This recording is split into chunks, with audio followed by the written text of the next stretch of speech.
Okay, we're working on drills today. I wanted to make sure that you guys had these on video and I give you a quick look at what they look like.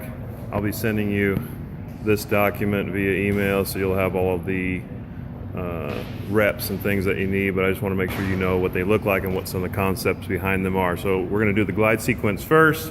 There's Donna.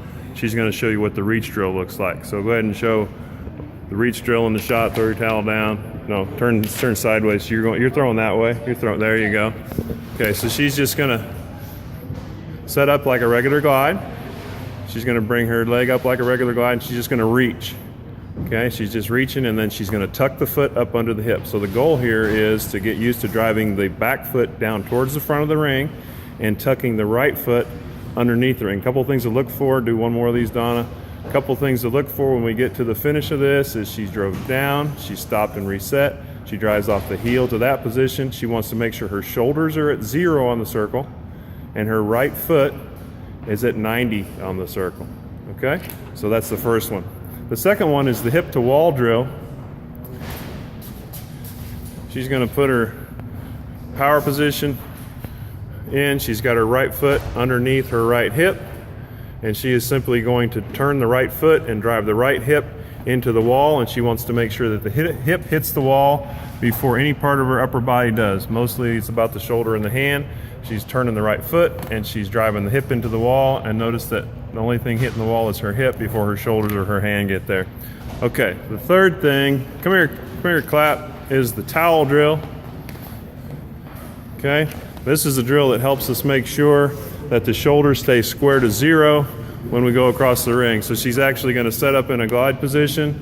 She's going to load up and glide across the ring, and the towel is going to make sure that left shoulder stays in and her shoulders are at 0 in the power position. We don't want the shoulders to fly open as we go across the ring. We want to get to there and push the ball into the sector with that full range.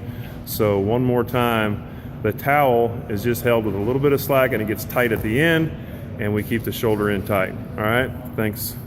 And then the last part of the drill sequence for glide drill sequence is the dry glide plus hop. So basically Donna's going to glide across the ring a full technique, and when she gets there she's going to jump straight up. So the reason for the jump straight up is to make sure that the right foot is all the way up under the right hip, and if she feels that very vertical pressure there, she knows that she's ready to throw because she's got the right foot under the right hip.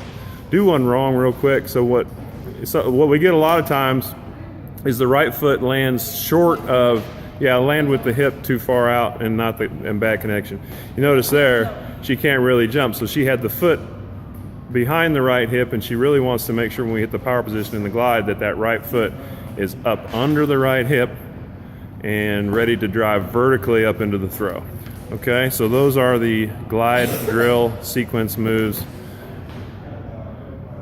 Let me know if you guys have questions.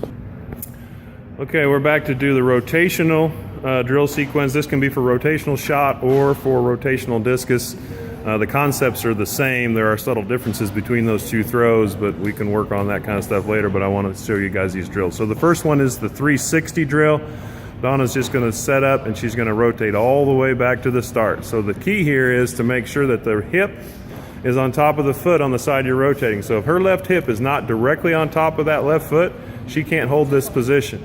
She's going to fall off of it. If that hip gets out of line, she's going to stop. See, the hip got off the vertical contact with the left foot, and she can't control it. But as long as the hip is there, it's good. So that's the 360 drill. All right, the right sector stop, she's going to set up in the beginning of the throw.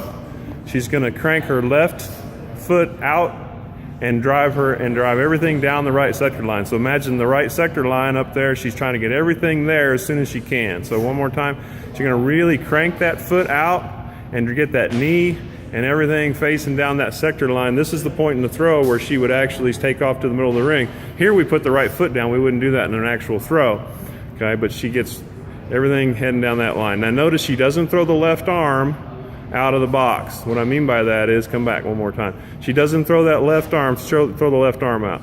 If she threw the left arm out, she throws her shoulders out of whack. She's too open at that point. So you want to keep the left arm inside the left knee. Everything on the left side moves as a unit. At this point, the left side would stop rotating. and the right side would continue to the center of the circle. Okay. The third move is the wall drill, where we actually set up in what we just stopped at. So we've got the first stop, okay, to the right sector line. So at this point, she's got everything, knee, left foot facing down the right sector line. At this point, she's ready to go to the middle. So she's going to go to the middle up against the wall, and she's going to make sure that she hits the wall with her right arm still back, and her chest basically hits the wall. Okay, and this is kind of the idea. I always tell kids, see grass in the sector when you